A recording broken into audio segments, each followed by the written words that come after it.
What's up, everybody? The Orlando Magic get quite the gift for Christmas.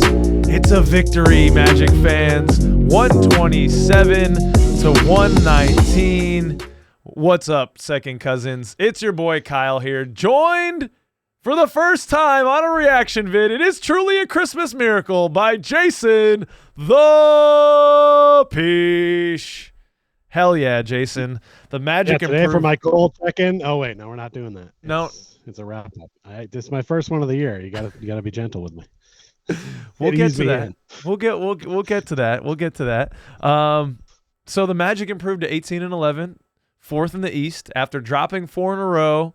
Got to get this win. This is our second. Who did we beat last game? I can't even remember. It's been the Pacers. The Pacers, right? So you get the Pacers. You got this.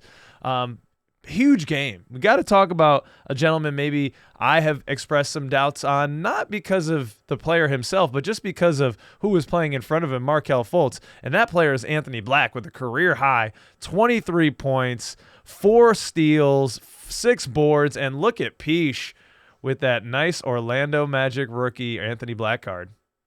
Busted it in a pack today, and I think it was an omen because this was a career game for him. I was not really that high on him so far this season, but man, a great game from him tonight. He was doing everything, 4 for 6 from 3-pointers. His shot looked good. He was playing defense well.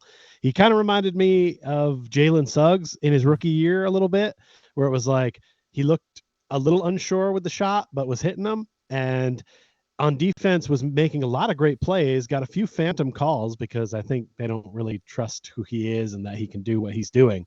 But you're going to have that in your rookie year. But if this is more of what you see of AB, I like where it's going. Yeah, absolutely. I mean, the big concern, like I have for a number of our guards and just our team in general, is can he shoot the 3-point shot? Not something he really did in college. Went and saw him live at Summer League. I don't think he attempted all 4 of those games. I was extremely worried, but he's been putting in the work, man. Before, after games, you heard Franz talking about it in the post-game interview, and he goes 4 of 6 from beyond the arc. Watch out, everybody. Anthony Black shooting about 32% from 3 this year. It's not like lighting the house on fire or anything. Please don't do that. We have the homeowner's insurance, but Anthony, please. But still, hey, that's heartening for a guy that we thought coming in was just going to be kind of a Markelle Fultz facsimile in terms of the game, being inside the key, defensive-minded guy that wasn't necessarily going to take threes but was going to facilitate everything else. So I'm beyond stoked to have him taking and making 3-point shots, even if, like you said, it's just a set shot. Okay, if he continues with this for the rest of the year, then teams have to start to respect that maybe next year and gives us a little bit more space. But the guy who stole the show is the Wonder Kid. Yes, Franz Wagner. He's so good. He's so good. 28 points. He was I'm sorry if I'm stealing your thunder right now, Pich, but I've been having to. Pich's plus-minus player of the game with a plus 26 out here. I mean, he blew. The next closest guy on our team was Wendell Carter with plus 12, and he only played 21 minutes. We'll talk about him in a second. But again, Franz, 28 points, 9 assists, 8 rebounds, so just shy of a triple-double. I mean, he had it cooking on all levels. He's been a little cold from beyond the arc, but went 2 of 4 tonight. Helped me in a parlay leg, but didn't get the other ones. And, Franz being Franz, off the glass, the hook shots were working.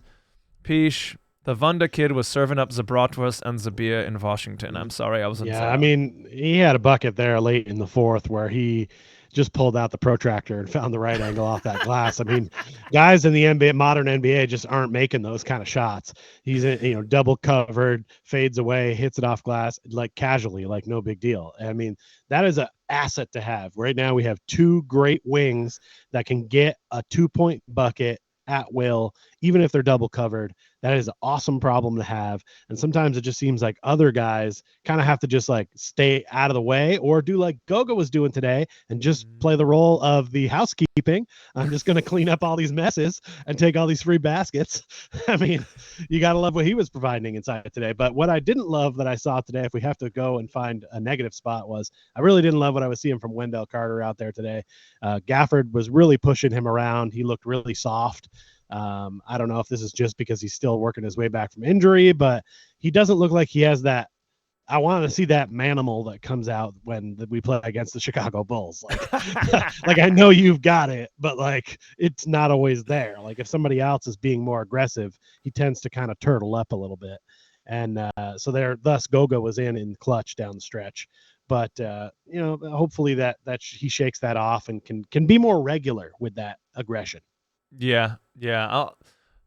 I felt like I'll go back to the Wendell Carter because I do want to talk about that. I felt there was an old man in there, Pich, with the you kids don't know how to use the glass these days. In my day, back in my day, you could see a Tim Duncan. Now he could carve the glass. In the old man's day, they didn't have glass. They just had the peach basket. It really had to be good then. I like that Jamal Mosley went with Goga at the end of the game because he saw kind of what we all saw.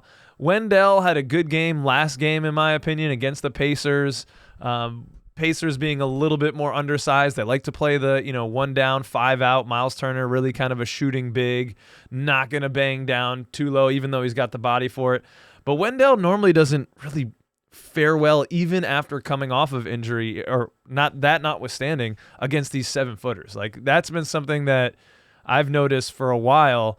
And let me know if it's just, am I wrong on that, folks? Second Cousins, it just seems from the eye test, when he gets those traditional bigs down there, he struggles. But he's coming back from injury, Pich. I'm not reading too much into it. I love that Coach Mosley, though, did go with Goga in the end. 10 points from Goga, 7 boards, and just offensive boards. How many of those did he have? He had 4 offensive rebounds. I think 3 of them were for putbacks. That's 6 of his 10 points. You love a man who, like you said, he's the housekeeping. You need me to fluff your pillow? You need me to get offensive rebound? Yeah, hell yeah, Goga. Get in there, buddy. Get in there. What kind of service is this? What's that? Black Sheep or Tommy Boy? That's Black Sheep. That would be Black Sheep. Yes, watch it, kids. No, it's Tommy Boy. It's when they're on the road, isn't it? Yeah, that's the one that. Okay. Make sure you go and get that one, Young Ones. I haven't seen that movie. Man, classic. The 3-ball today, though, Pich, that's something we're not really used to. And I don't think we can get used to it. We shot at 46% from beyond the arc, 12 of 26. Going back to AB, he had 3 of them in the first quarter. WCJ got one from that corner. Jalen Suggs had 3 early. WCJ and Anthony Black joining the party. We won that battle 46% from 3 to their 38%, even though they got 16 of them. Where we like to see the wins are on the boards, which we lost, actually, 40-47, and points in the paint, which we absolutely owned, 70-48. So therein lies the game. Suggs hit his first 3 3-pointers. Yes. And then missed his next 7. Yeah. So, I mean, even though he went 3 for 10, we still finished at 46.2 from 3-point range, which is very good. It just seems like one of those things where he was hot there in the first quarter, and he seems very streaky as a shooter from long range. But that's okay. His game is on defense and kind of facilitating things, and he doesn't need to be getting this 20 points a game. We got guys for that. It struck me like he and Corey Kispert were trying to have a flashback moment to Gonzaga, the way that Jalen Suggs was going after these kind of step back, difficult threes just to kind of try to flex on his buddy. And then it's like, well, what the hell are you doing, man? That's not like a normal shot that you would take. It seemed a little bit like he and his boy were trying to go toe for toe. And Pich, is this the Corey Kispert audition game? What did you think of the audition? Is this a man that you might like to see in an Orlando Magic uniform? I know you love hypotheticals so much. What? Why? No, why would he do that? No, he only plays well against us. Why would he play for us? That doesn't make any sense. Like, he should get traded to the team that's playing us every week, and he'd probably be ahead of Kareem on the all-time scoring list at this point. So, like, let's no, there isn't anybody on the Wizards I'd want other than Gafford, to be honest. I mean, Well, Kuzma's okay. Poole seems like a head case, but like yeah. Gafford would be the thing they have on that team that I want the most. And I heard all the Tyus Jones rumors, but Yep. why? Uh, picking Well, up you most saw players why, from the dude. Wizards, picking up players from the Wizards just keeps you mid. We're not looking to be mid. We're looking to move up. Yeah, So well, those guys aren't it. Tyus Jones was on the Grizzlies last year. He's not a mid player. He has the lowest turnover ratio of any guard in the league. At least last year he did. He lit us up for 22 points on 8 of 13 shooting. That's not too bad. But, I mean, I agree with you. We've got Cole Anthony. That's like the same kind of archetype of a guard, like a small shooter. Yeah, I just don't scorer. understand where he fits. Like, unless we had two guys go down from injury, what are we talking about? What's concerning for me a little bit is, and I think we'll probably talk about this in an upcoming show, but like if Joe Ingles is out and you're looking for minutes and Caleb Houston is somehow worthy of 11 minutes for some reason, is Jet Howard this shitty? like this guy can't get some minutes? Like, come on. If he can't see the floor against the Wizards right now, I don't know what that pick was all about still. There's so many questions about it. No, man, that's been frustrating for me too, especially when, you know, we've had Wendell Carter Jr. go down, and I've talked ad nauseum about wanting more big depth, like traditional big depth. And you see a guy like Derek Lively the third. Derek Lively, we could have had that guy. He was drafted after Jet Howard, and after we got AB, I'm thinking, oh, that's gonna be nice. You get AB, you get Derek Lively, you get a big, you get a guard, and he's just doing nothing but cooking over there in Dallas. I'm sure you've been hearing all that on sports radio and things like that. They're loving them some Derek Lively. Yeah, they are loving them some Derek Lively, and I sure would have liked it too. I for an upcoming show, I do have a graphic where they grade the draft picks, like the top 20 draft picks, and it is interesting to see where they put our guys and where other guys are on that list. I mean, you're not hearing a lot about a lot of the dudes from the draft. Let's be honest. Other than Wembanyama, you're not hearing a ton about rookies, really blowing people away.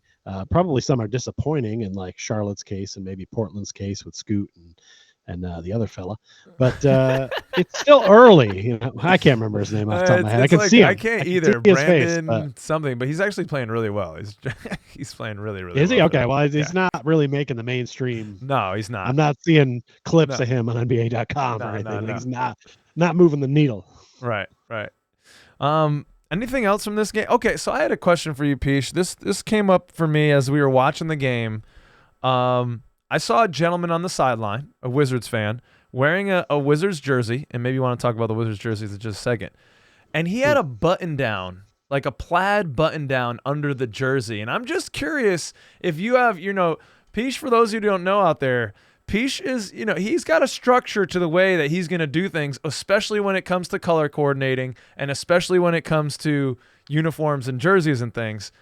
Do you have any under jersey etiquette? I'm assuming this is out of bounds for you.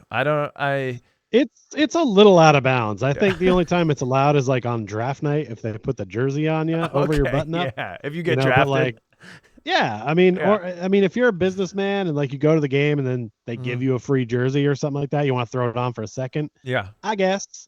Okay. But like, you probably have an undershirt on under the button up, right? So let that be the undershirt under the jersey. Like, I don't know, it should just be a t-shirt under there, or that's what I thought, or nothing.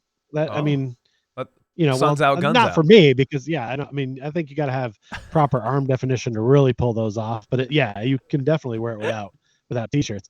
When it comes to color coordinating, I don't know what's up with the jersey style that the Wizards had tonight. I kind of liked it. I like that the district moniker and the color combo is kind of cool. That like blue and red, but then somehow orange made its way in there, and then like they had that line going like awkwardly across the jersey. I think if they took that line out, I think I'd probably just be like, yeah, we're good. But I don't know what's up with that, and maybe there's something special about it. I don't know. But if they're gonna move to Virginia soon, they gotta enjoy the district while they can get it, I guess. Oh, that's true. It's not gonna be around for a while. Okay, That's fair. Now, I was a little bit worried going into this this next stretch of games. After this one, I said we needed to get these two after a 4-game skid. Then you have the 76ers coming up, and that was going to be a tough win. But we're hearing now that Joel Embiid is out. So that makes that a much more winnable game for us. That's definitely something at home that we want to. We should probably be the favorites in that game with Joel Embiid out. And then we have the Knicks at home, who we've struggled with, but they don't have any Mitchell Robinson. So you mean at the Kia Center? No, I got to get a new sign. Oh shit! Just realized it. No, all right. That's no good. Thanks, capitalism. Damn it. Nadja and I, when we were in Phoenix or Arizona, we had a Kia Soul. And so she was watching the game with me the other day, and I can't take credit for this, but she's like, oh, they're naming it the Kia Center. Oh, I like that because of our Soul. Oh, it's the Soul Center. I'm like, oh, that's a little bit ringy there, babe. That was nice. The Soul Center. It's pretty. Yeah, they could have gone with that. That would have been something. Well, I'm going with it. That's what I'm telling you. I'm going with it. The Soul Center. Oh, so you're just calling it that? I'm calling it the Kia Soul Center, baby. All right. That's not bad. I mean, let's be honest. Amway hasn't been, I can't believe that was still the sponsor. Like Amway was something that like people did in like the 90s. It was like some pyramid scheme, I thought. I can't believe they were still a company. Well, Are they still a company? Like, that's the DeVos company, I'm pretty sure. They own that. Like that's what the DeVos's own. Which is weird. Okay. Yeah, now we're never gonna get in with the Magic, man. Dang it! I don't know about the legality of that money earned, but all right. What we meant to say is that Amway is a completely reputable and fantastic business, but not fantastic enough to be on the building anymore. Thanks for the memories, Amway. Bringing that Kia Soul Center money. Yes. All right. So very winnable games coming up now. The Knicks are playing really well, but we can get the Sixers. We can definitely get the Sixers, and we can beat any team on any night. So let's see. After that, we get the Suns, the Warriors, the Kings, the Nuggets. It's going to be a tough haul, so we got to get wins where we can get them. Pich, we're going to lock down a time at some point to do episode, 40? 50? 58? Yeah, 58. We'll do it soon. Keep an eye out, everyone. Let us know what you thought about this game in the comments. Love you, Pich. See you soon. Peace out, everyone.